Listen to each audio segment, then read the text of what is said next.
Som. Boa noite, igreja.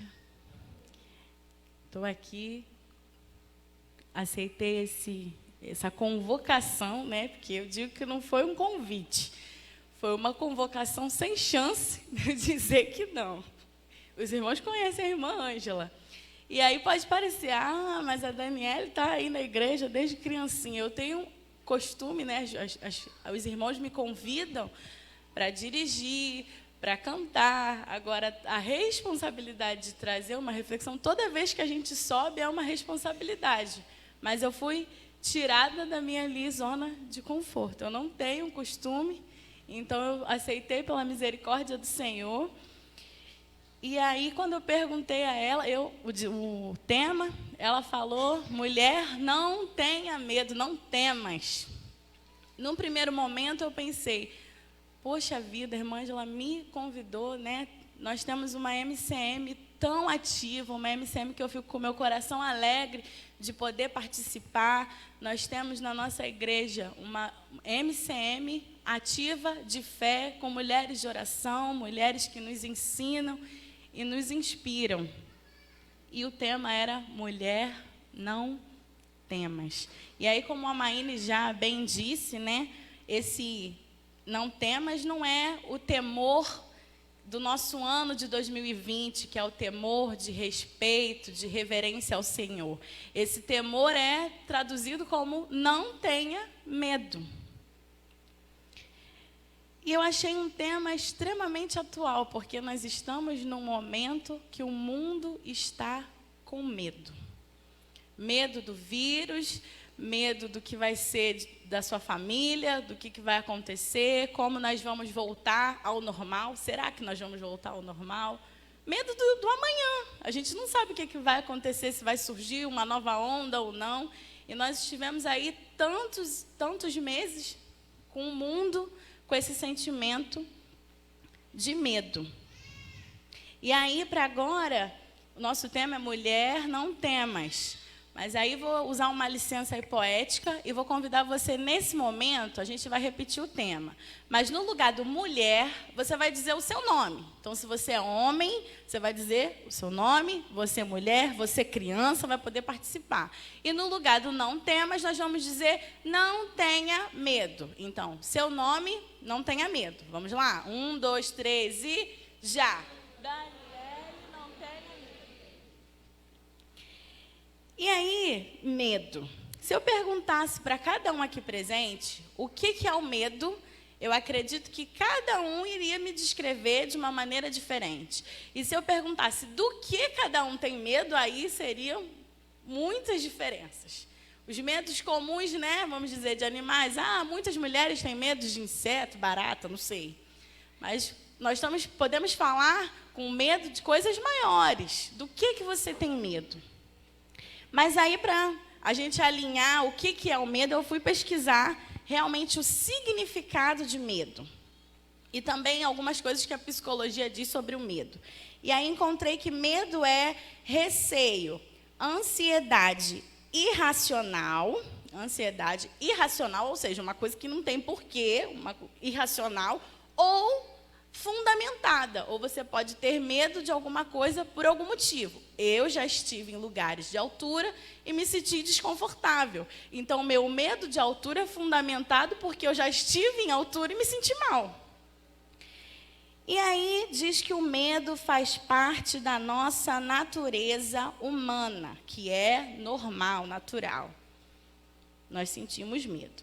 E a nossa divisa, como já lemos, não temas porque eu sou contigo, não te assombres porque eu sou o teu Deus, eu te fortaleço e te ajudo e te sustento com a destra da minha justiça. Que verso lindo, irmãos. É um verso conhecido de todos, eu acredito, e é um verso de encorajamento para nós. Não temas, eu sou contigo, é o Senhor nos dizendo. Mas antes de eu saber a divisa, o verso que me veio à cabeça foi sobre medo. Eu pensei, o verdadeiro amor lança fora todo medo. Foi isso a primeira coisa que eu pensei. Quando falo medo, foi isso que me veio à memória. E aí, nessa minha pesquisa aí sobre o medo, os irmãos vão entender por que eu estou falando tudo isso.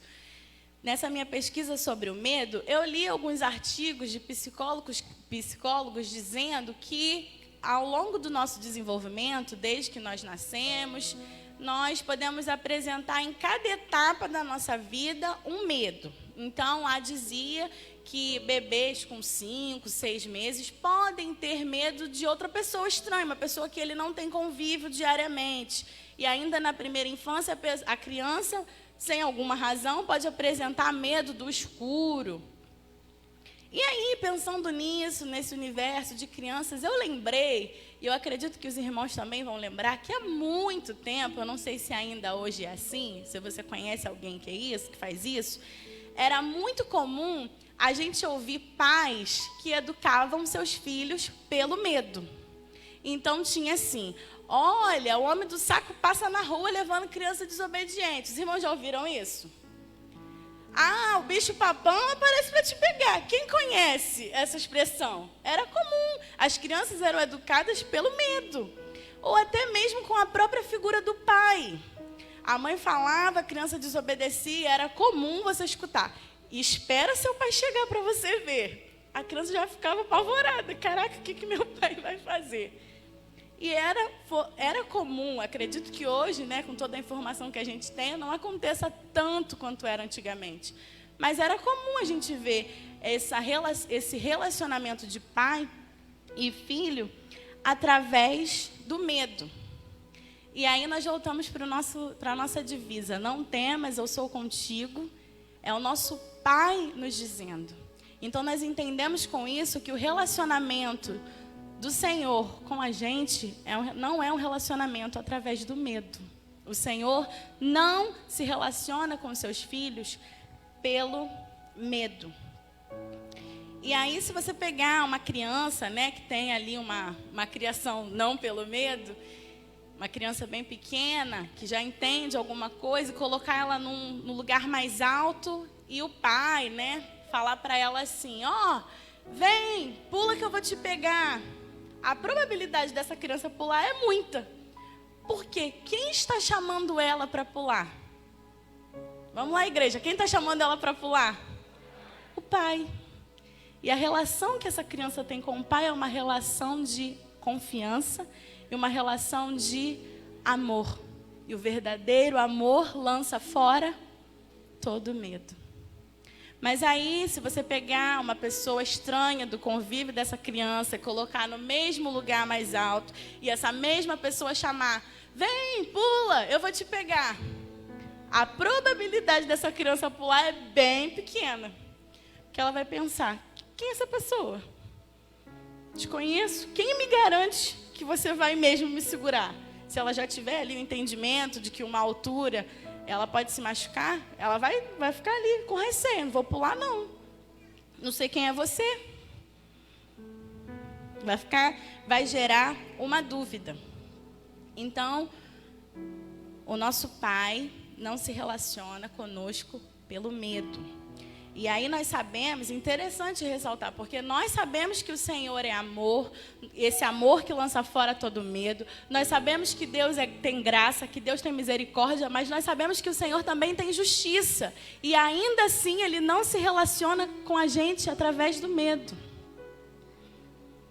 Nesse mesmo capítulo 41, e durante toda a Bíblia, nós podemos ver várias vezes o Senhor dizendo: não temas, não tenha medo. Muitas vezes, se você fizer aí uma busca na sua Bíblia, quem usa talvez aplicativo, botar lá não temas, vão aparecer inúmeros versículos que Deus usa para dizer: não tenha medo. E eu fiquei pensando sobre isso. E aí, num primeiro momento, por se tratar de um congresso feminino, eu pensei: vou falar sobre uma mulher corajosa. E na Bíblia nós temos vários exemplos. E ali eu lembrei da mulher do fluxo de sangue, que é lá em Marcos 5, né? Que ela creu que se ela tocasse apenas nas vestes de Jesus, ela seria curada. Nesse capítulo diz que Jesus estava a caminho da casa de Jairo, para curar a filha de Jairo. E aí a mulher diz, na Bíblia diz que tinha uma multidão ali colada com Jesus. E a mulher creu que se ela tocasse, ela foi lá, enfrentou aquela multidão, ela tocou em Jesus e ela foi curada. E aí a Bíblia nos relata que Jesus para. Obrigada, Diego. A Bíblia nos relata que Jesus para e diz: alguém me tocou. E os discípulos dizem: Jesus, estamos numa multidão, né? Muita gente deve ter te tocado. Pensa aí no Japeri cheio. Alguém me tocou? Está cheio de gente, Jesus. E aí Jesus diz: não, alguém me tocou de maneira diferente, pois de mim saiu virtude. E eu pensei, é isso. E interessante que ainda nesse capítulo, quando Jesus para ali, nesse inteirinho aí desse momento, Jesus para, alguém me tocou, alguém chega e fala assim: Jesus, a filha de Jairo está morta. E Jesus diz: não temas. Jesus disse naquela hora ali, eu pensando na mulher do fluxo de sangue, lendo o capítulo, e aí tem, quando alguém fala: Jesus, a filha de Jairo já está morta. E Jesus diz: não temas. Pensei, é isso. Vou falar sobre a mulher do fluxo de sangue. Mas aí, durante esses últimos 10 dias, o Senhor tem ministrado no meu coração outros textos. E é sobre ele que nós vamos refletir nessa noite. Convido a igreja, nós vamos ler Mateus, capítulo 8, do verso 23 ao verso 27. Os dois textos são do capítulo no livro de Mateus. Mateus, capítulo 8, do verso 23 ao 27. Tempestade apaziguada. E, entrando ele no barco, seus discípulos o seguiram. Atenção, entrando ele no barco, seus discípulos o seguiram. E eis que no mar se levantou uma grande tempestade, tão grande que o barco era coberto pelas ondas. Ele, porém, estava dormindo. E os seus discípulos, aproximando-se, o despertaram, dizendo: Senhor, salva-nos que perecemos. E ele disse-lhes: por que temeis, homens de pequena fé? Então, levantando-se, repreendeu os ventos e o mar, e seguiu-se uma grande bonança. E aqueles homens se maravilharam, dizendo: que homem é este que até os ventos e o mar lhe obedecem? Vamos agora para Mateus capítulo 14. Mateus 14, nós vamos ler do 22 ao 33. Jesus anda sobre as águas.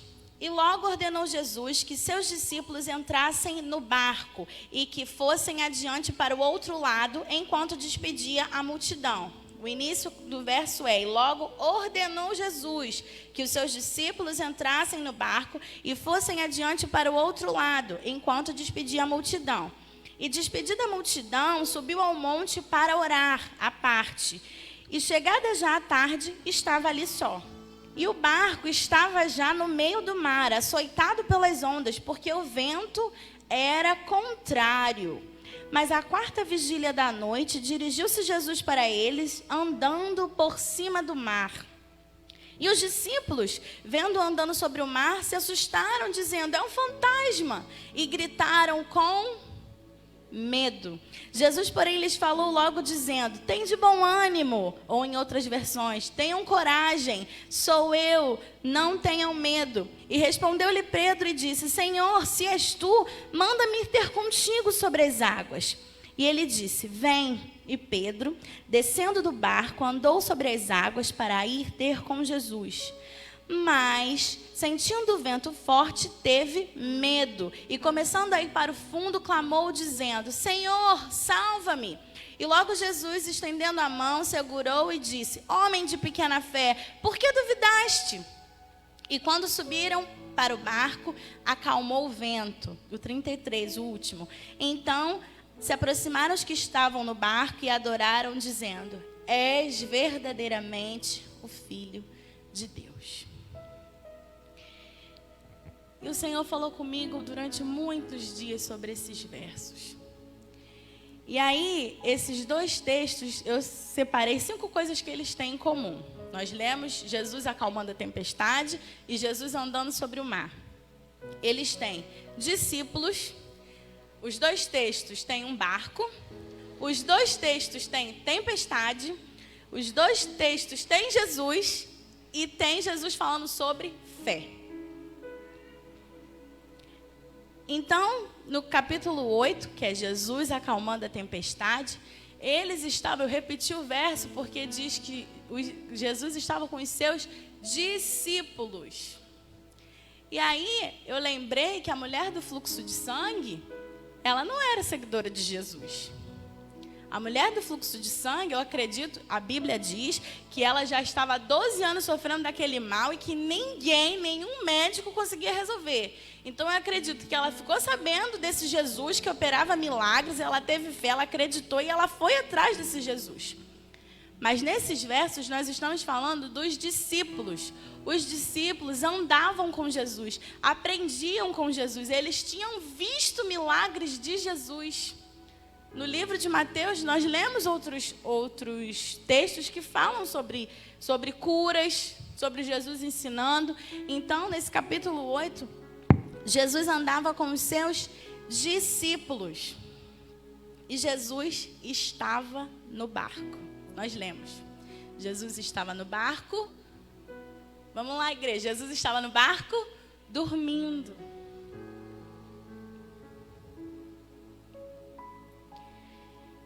Então, nós aprendemos que Jesus, nós vamos ressaltar aqui que os discípulos não conheciam Jesus de ouvir falar como a mulher do fluxo de sangue. Os discípulos conheciam Jesus, eram amigos de Jesus.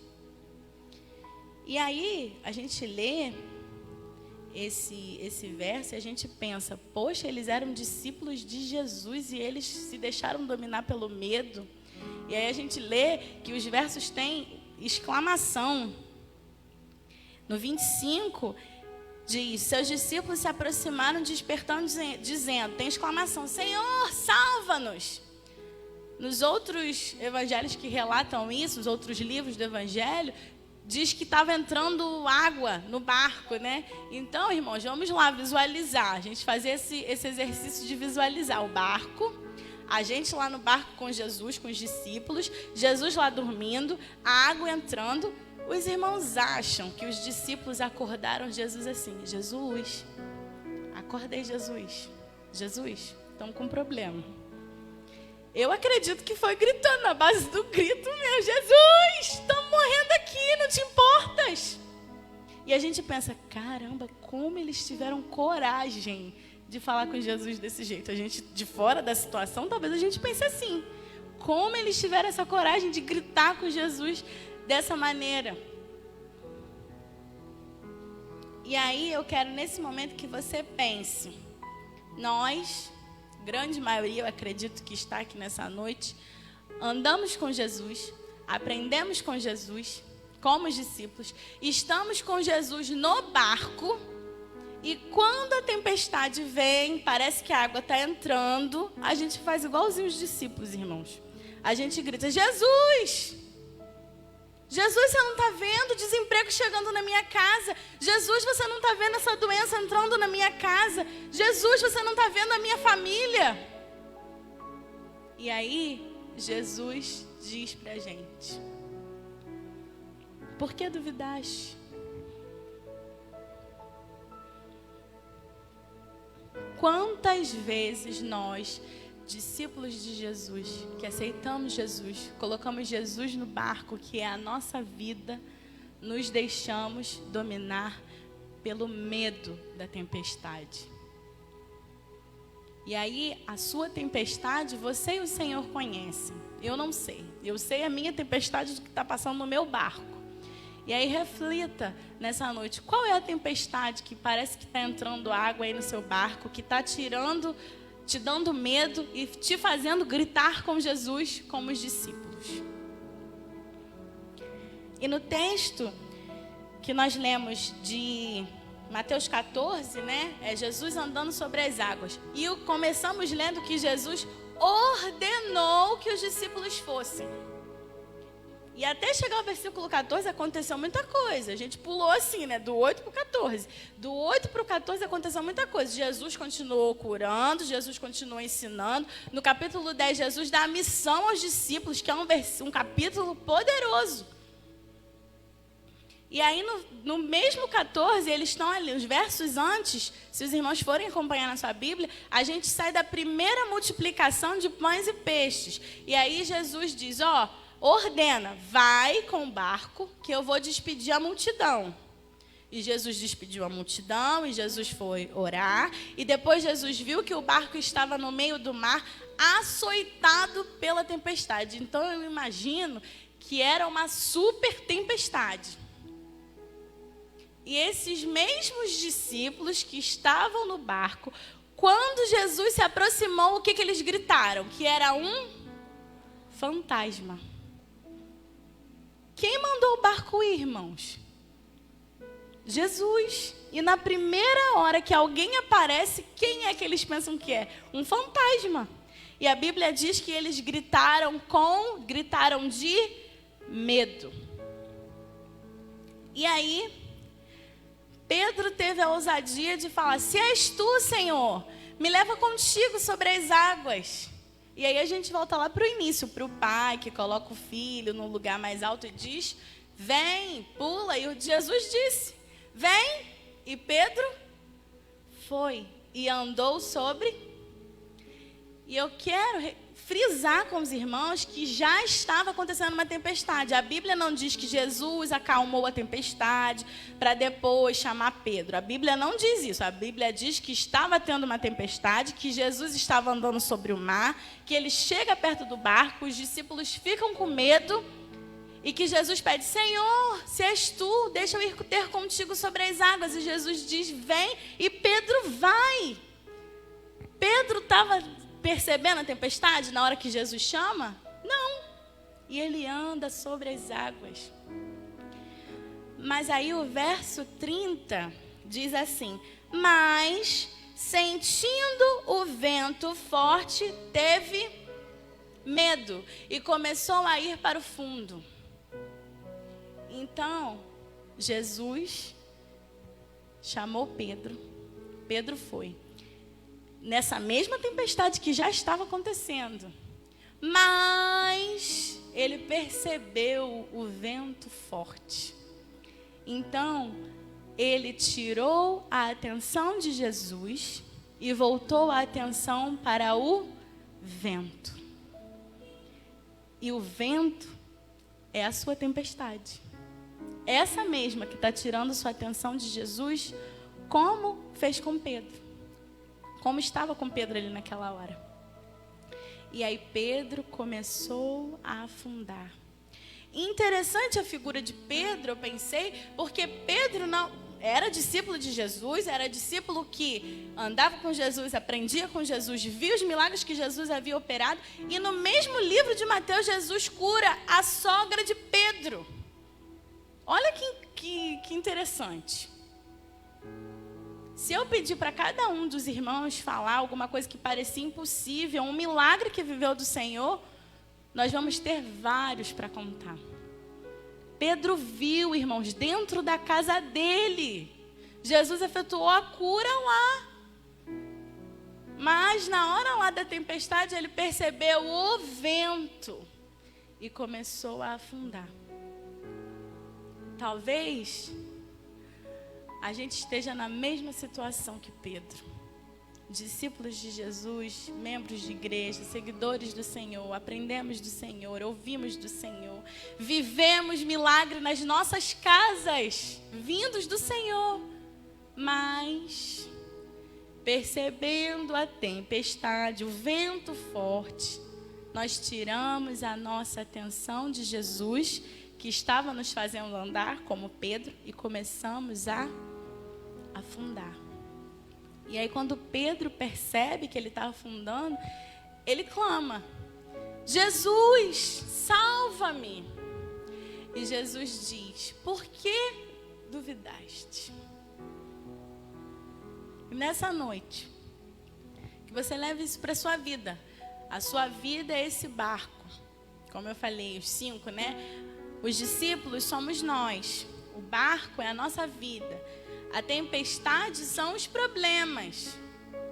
Jesus ou está no barco ou mandou seu barco ir. E aí a fé. Como está a nossa fé? E aí então você pode pensar, mas então eu vou fazer o quê? Vou fingir que não tem nada acontecendo, que eu não estou passando por uma tempestade. E aí eu ouvi uma frase que ficou marcada comigo, que diz que o evangelho não é anestesia, é transformação. E aí, para esse texto que eu entendo, nós estamos com Jesus. Não significa que o nosso barco vai ficar só na bonança. Jesus não nos prometeu isso. Jesus diz, mas tende bom ânimo, tende coragem. A transformação acontece quando nós deixamos de agir como agiríamos ou como o mundo age, para agir pela fé, com fé. De que, apesar da tempestade, o Senhor Jesus não perdeu o controle do nosso barco.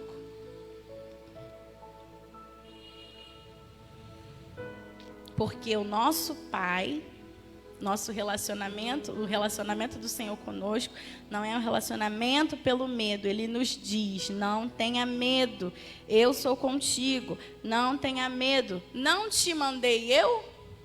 Seja forte e corajoso.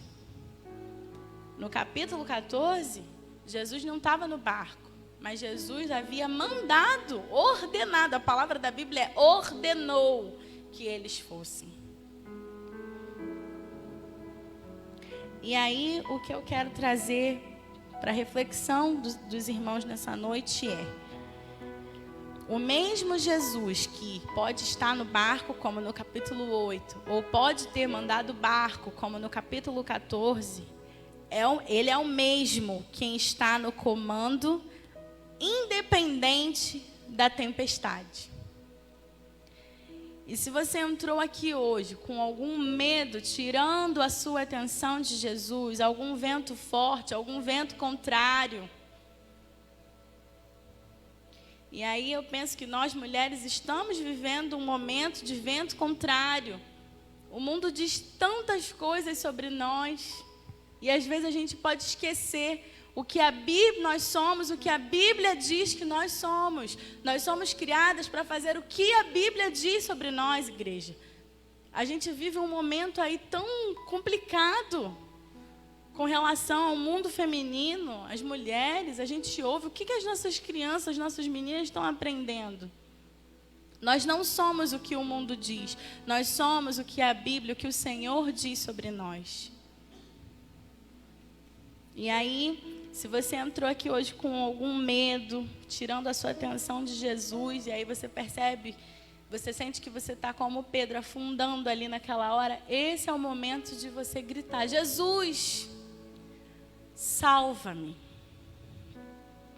Porque só Jesus pode acalmar a tempestade ou fazer você andar sobre ela.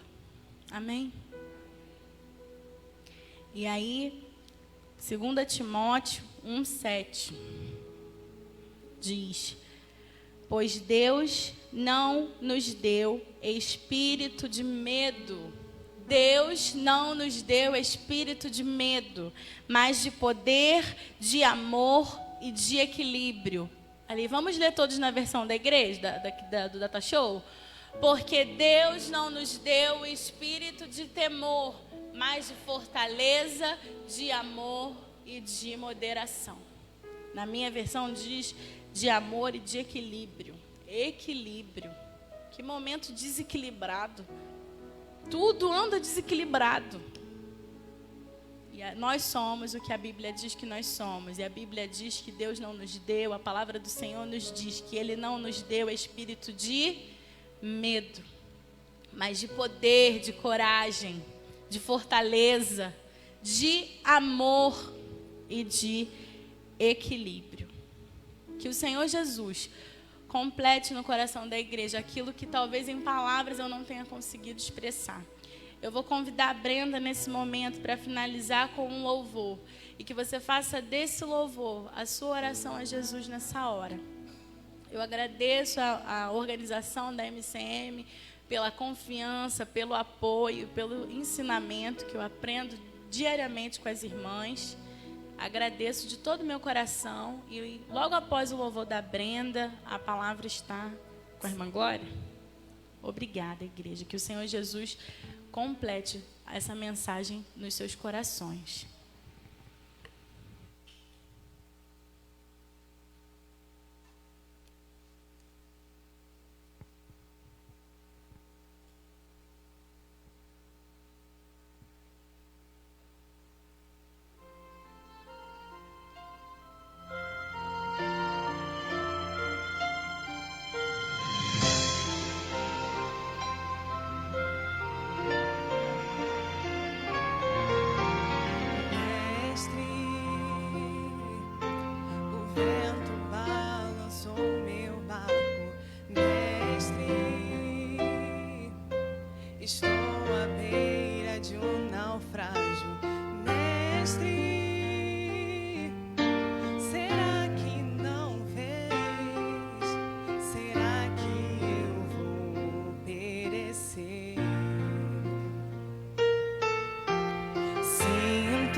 Chego a crer que não estás me vendo. Lembro que estás logo ali, na proa do meu barco a dormir. Eu sei que não estou só e já posso crer que amanhã vai ser bem melhor. Só porque estás comigo eu posso falar. Eu acredito que eu não vou naufragar. Só porque estás comigo eu posso falar. Já tenho fé pra descansar nas ondas de um bravo mar. Sim, eu posso clamar. Mestre, vem me ajudar. Vamos cantar todos, igreja? Amém? E já posso crer que amanhã vai ser bem melhor. Só porque estás comigo eu posso clamar. Eu acredito que eu não vou naufragar. Só porque estás comigo eu posso clamar. Já tenho fé pra descansar nas ondas de um bravo mar. Sim, eu posso clamar. Mestre, vem me ajudar. Quem é esse que até o vento e o mar lhe obedece? Quem é esse que ordena e milagres acontecem? Jesus, esse nome toda língua confessará. Jesus, céus e terra se prostam pra te adorar. O presente que Deus enviou pra nós. Jesus.